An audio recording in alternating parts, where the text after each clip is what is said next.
کہ یہ 5 سفر شب دوشنبہ 50 ہجری کو، دیکھیے فضائل تبلیغ بھی تقریباً 7 سال پہلے نہیں، فضائل حکایت صحابہ 1357 سفر میں ہوا، اور یہ 5 سفر 50 ہجری تقریباً 7 سال پہلے جو ہے آپ نے لکھ دی تھی۔ اس کے بعد دوسری کتاب کا ذکر ہے، فضائل نماز کے بارے میں آ گیا کہ وہ جو ہے 7 محرم 58 ہجری کو لکھا گیا۔ فضائل ذکر کے بارے میں جو ہے ہم دیکھ رہے تھے، فضائل ذکر بھی جو ہے 58 ہجری میں لکھا گیا ہے، اور فضائل حج جو دوسرے حصے میں ہیں وہ 3 شوال 66 ہجری میں اس کی ابتدا ہوئی اور 67 ہجری میں اس کا اختتام ہوا، یعنی بیماری کا زمانہ ہی نہیں تھا بھائی۔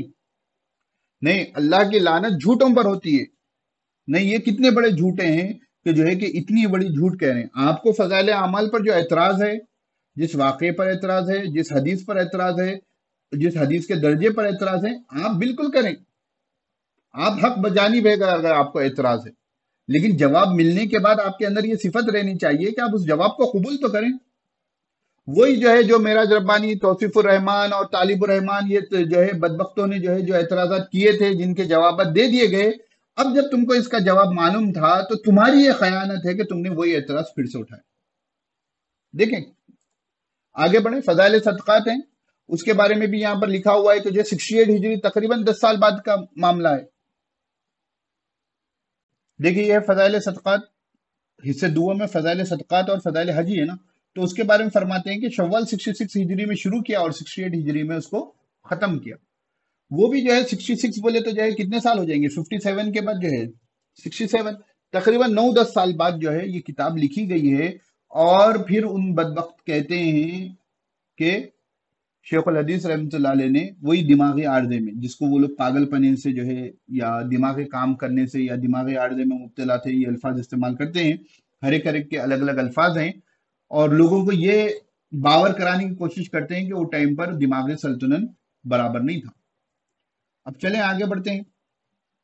فضائل درود شریف، حضرت شیخ الحدیث رحمۃ اللہ علیہ نے یہ حضرت شاہ یاسین صاحب نگینوی رحمۃ اللہ علیہ کی وصیت کے موافق آپ نے شروع کیا۔ یہ طریقے حضرت نگینوی رحمۃ اللہ علیہ کی وصیت پر جو ہے جب شروعات کرنی چاہی نہیں کر سکے، لیکن 83 ہجری کے حج میں مدینہ پاک حاضری پر شدت سے اس کا تقاضا شروع ہوا، واپسی پر بھی تساہل ہوتا رہا۔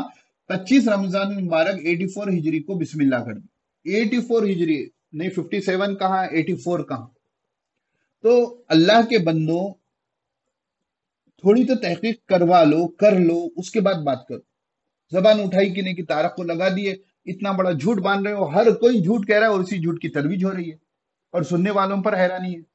جو زندگی بھر آپ نے جو ہے شب و روز جو ہے جماعت میں جا کر فضائل اعمال پڑھی، آپ کو معلوم ہے کہ الگ الگ ٹائم پر لکھی گئی ہے، اور اس چھوٹے سے بوجھ اعتراض آنے پر جو ہے آپ کا ایمان جو ہے، آپ کا یقین جو ہے ڈگمگا جائے، تو رونا ماتم آپ کی سوچوں پر کرنا ہے۔ اب آگے بڑھیں، اب دیکھتے ہیں کہ اصل وجہ کیا تھی۔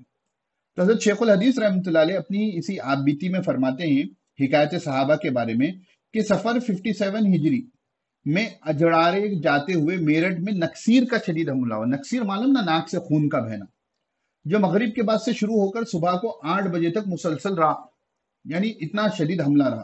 تقریباً 2 گھڑے کے قریب خون ساری رات نامعلوم کہاں سے پیدا ہوا، اور نکسیر کی ابتدا بھی اپنی ایک حماقت سے جو حضرت مدنی قدس کی بے تکلفی کی بنا پر پیدا ہوئی۔ لمبا قصہ ہے، ٹھیک ہے، یہاں واقعی سے ہم کو لینا دینا نہیں ہے۔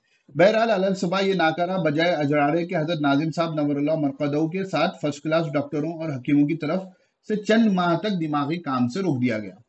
میرے حضرت، میرے مربی میری محسن حضرت مولانا شاہ عبد القادر صاحب رائے پوری کا ارشاد تقریباً 4 برس سے اس کی تالیف کا ہوا تھا، مگر اپنے مشاغل کے ہجوم کی وجہ سے تعمیل کا وقت نہ ملا۔ اس بیماری کے زمانے کو غنیمت سمجھ کر تعمیل ارشاد میں پڑے کچھ لکھتا رہا، اور 12 شوال 57 ہجری کو پوری ہو گئی کہ کچھ دنوں بعد سبق کا سلسلہ بھی شروع ہو گیا تھا، اور اسی کے ساتھ اعتدال کی تالیف بھی شروع ہو گئی تھی جو آگے آ رہی ہے۔ اب دیکھیے یہاں پر کہ حضرت شیخ الحدیث رحمۃ اللہ علیہ کو جو بیماری تھی، جو حکایت صحابہ کے مقدمے میں لکھی ہوئی ہے، وہ اصل بیماری تھی، آپ کو نکسیر پھوٹ گئی تھی اور بہت خون آپ کا بہہ گیا تھا۔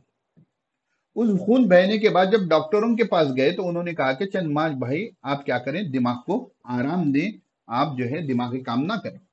تو اس آرام کے زمانے میں جس کا اوڑھنا بچھونا حدیث پڑھانا ہے، شب و روز جو حدیث پڑھاتے رہتے ہیں، شب و روز جن کا اڑنا بچھونا قرآن اور حدیث پڑھانا ہی ہے، ان کو ایک کتاب صحابہ کرام رضی اللہ عنہ مجمعین کے واقعات کی لکھنے میں کیا پریشانی ہوگی؟ الگ سے تحقیقی کام نہیں ہے. دیکھیں چند دن کے بعد پھر جو ہے درس و تدریس بھی شروع ہو گئی. الگ سے بڑا بھاری بھرکم کام نہیں کرنا ہے.